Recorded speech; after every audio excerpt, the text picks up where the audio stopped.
আমার ননদ ভালোবেসে প্রতি মাসে একটা করে বিয়ে করত, কিন্তু অদ্ভুতভাবে প্রতিটি ছেলেই বাসর ঘরে মারা যেত। আমরা ভীষণ চিন্তিত ছিলাম, কারণ আমার ননদের এই নিয়ে 3বার বিয়ে হয়েছে, প্রত্যেকবারই একই ঘটনা ঘটে। এরপর আমি সিদ্ধান্ত নেই এই রহস্য আমি বের করবই। তাই নিখুঁত প্ল্যান করে ননদের সাথে আমার ভাইয়ের বিয়ে দেয়। অতঃপর বাসর ঘরে ভাইয়ের জায়গায় আমি গিয়ে বসে থাকি। তারপর আমার ননদ আমার সাথে যা করলো সেটা দেখে আমার আফসোসের শেষ রইল না, কারণ সে ছিল একজন, আমার নাম ফাতিহা, আমি 3 ভাইয়ের এক বোন। আমার বড় 2 ভাইয়ের বিয়ের পর আমার বাবা মা আমাকে বিয়ে দিয়ে দেয়। আমার একজন ননদও ছিল। অবশ্য আমার শ্বশুরবাড়ির লোকজন চেয়েছিল আমার আগে আমার ননদের বিয়ে দিতে। আমার ছোট ভাইয়ের সাথে তারা আমার ননদের বিয়ের প্রস্তাব দেয়, কিন্তু তখন আমার ছোট ভাই বিয়ের জন্য প্রস্তুত ছিল না, সে বিদেশ যাবে। তাই আমার ছোট ভাই নিষেধ করে দেয়। আমিও আমার বিয়ের আগে ভীষণ ভয়ে ছিলাম, কারণ আমার ভাই যেহেতু আমার ননদকে বিয়ে করতে চায়নি, ওনারা কি আবার রাগ করে ওনাদের ছেলের সঙ্গে আমার বিয়েটা ভেঙে দেয় না। কিন্তু আমার শ্বশুরবাড়ির লোকজন তেমন কিছুই করে। আমার বিয়ের কথা চলাকালীন সময়ে ওনারা আমার ননদের বিয়ে অন্য জায়গায় দিয়ে দেয়। যেহেতু আমার বিয়ে ওই বাড়িতে এখনো হয়নি, তাই আমি তার বিয়েতে যাইনি, কিন্তু আমার বাবা মা গিয়েছিল। তার বিয়ের পরদিনই আমরা খবর পাই তার স্বামী মারা গেছে। তখন আমার বাবা মায়ের সাথে আমিও তার শ্বশুর বাড়িতে গিয়েছিলাম। বাসর ঘরেই একটা মেয়ের স্বামী মারা যাওয়াটা আসলেই কষ্টকর। এদিকে প্রায় 1 মাস পর আমার শ্বশুরবাড়ির লোকজন এসেছিল ওনাদের ছেলের সাথে আমার বিয়ের ডেটটা ফাইনাল করার জন্য। তো ওনাদের সাথে আমার ননদও এসেছিল। দেখলাম খুব হাসি খুশি, একদম স্বাভাবিক মনে হচ্ছিল। ওনারা বলা বলি করছিল আমার ননদের নাকি আবার বিয়ে দিবে। এই ছেলেটা নাকি আমার ননদের খুব পছন্দের। তো আমার ননদ এবং আমার বিয়ে একদিনই ঠিক হয়েছে। কয়েকদিন পর আমার আর আমার ননদের মেহেদির অনুষ্ঠান একসাথেই ছিল। দেখলাম আমার ননদ চাদর মুড়ি দিয়ে কোথায় যেন যাচ্ছে। আমি খেয়াল করলাম প্রায় আধা ঘন্টা পর সে বাইরে থেকে আসলো। তার হাতে কিছু একটা প্যাকেট ছিল, আমাকে দেখতে সে লুকিয়ে ফেললো। এদিকে পরদিন আমাদের বিয়ে হয়ে যায়, সেও তার শ্বশুর বাড়িতে চলে গেল। তো বাসর রাতে আমার স্বামী আমাকে একটা গিফট হাতে দিল। উপহারটা আমার খোলাও হয়। দেখলাম কেউ একজন দরজা ধাক্কাচ্ছে, তিনি আমার শাশুড়ি মা। দরজাটা খোলা মাত্রই আমার শাশুড়ি আমার স্বামীকে জড়িয়ে ধরে কাঁদতে শুরু করলো। তিনি বলল, বাবা তোর বোনের শ্বশুর বাড়ি থেকে এইমাত্র ফোন আসলো, তার স্বামী নাকি একটু আগে শরীর খারাপ হয়েছিল, তার কিছুক্ষণ পরেই মারা গেল। সবাই তখনই ননদের শ্বশুর বাড়িতে চলে গেল। সারা রাত একা ঘরে ননদের কথা ভাবলাম, কি এমন হয় তার জামাইদের যে বিয়ের রাতেই তারা মারা যায়। পরদিন সকালবেলা আমার স্বামী আর শাশুড়ি আমার ননদকে নিয়ে বাড়ি চলে আসে। তাকে দেখতে একদম স্বাভাবিক লাগছিল। ইতিমধ্যে তার দুবার স্বামী মারা গেল, অথচ তার মধ্যে কোনো আফসোস ছিল না। তারপর থেকে তাকে দেখতাম প্রায় সময় বাড়ির বাইরে চলে যেত। আমার শাশুড়িও দেখতাম না করতো না, তিনি ভাবতেন হয়তো মেয়ে ঘোরাফেরা করলে মেয়ের মন ভালো থাকবে। তারপর খেয়াল করলাম আমার শাশুড়িও তার সাথে বাইরে যেত। একদিন ওনারা বাইরে যেতেই আমিও ওনাদের পিছু নিলাম। খুব জানার ইচ্ছা ছিল ওনারা প্রতিদিন কোথায় যায় মামে। যেতে যেতে দেখলাম তারা একটা পার্কে গেল। সেখানে আগে থেকে একটা ছেলে বসা ছিল, ওনারা ওই ছেলের সাথে গল্প করছিল। এর মাঝে আমি ওনাদের সামনে চলে আসতেই আমার শাশুড়ি অবাক হয়ে গেল। তিনি বললেন আমার ননদ নাকি ওই ছেলেকে পছন্দ করে, তাকে বিয়ে করতে চায়। অবশেষে তাদের বিয়ে ঠিক হয়ে যায়। বিয়ের আগের দিন একইভাবে তাকে চাদর মুড়ি দিয়ে বাইরে বেরিয়ে যেতে দেখলাম। সে আধা ঘন্টা পর ফিরে এলো, তার হাতে একটা প্যাকেট ছিল, সেটা নিয়ে সে দৌড়ে তার রুমে ঢুকে গেল। পরদিন ননদের বিয়ে হয়ে গেল। আমিও আল্লাহকে ডাকতে লাগলাম সে যেন সুখী হয়, কিন্তু তৃতীয়বারও একই ঘটনা ঘটে। আচ্ছা এটা কিভাবে সম্ভব?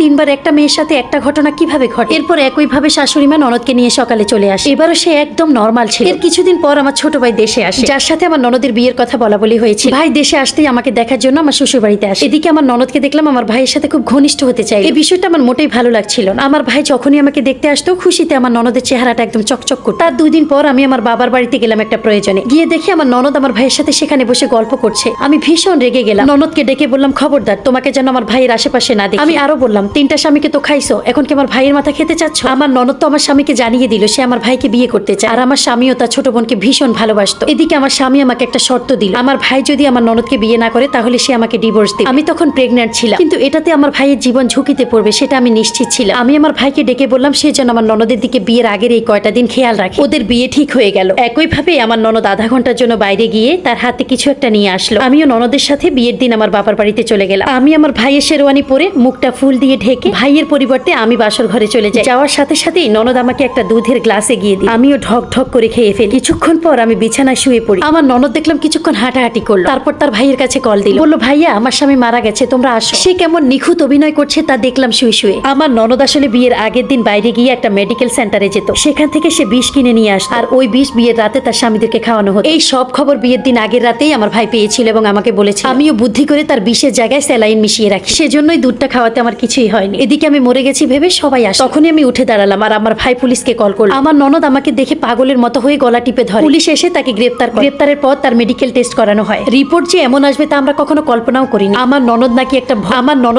ভয়ানক মানসিক রোগে আক্রান্ত। এক সময় আমার ননদ নাকি একটা ছেলেকে ভীষণ ভালোবাসে, কিন্তু সেই ছেলেটা তাকে চরমভাবে ঠকিয়ে ধোঁকা দিয়েছে, আর এজন্যই সে মানসিকভাবে অসুস্থ হয়ে অন্য ছেলেদের উপর খেপে গিয়ে এই কুকর্ম করত।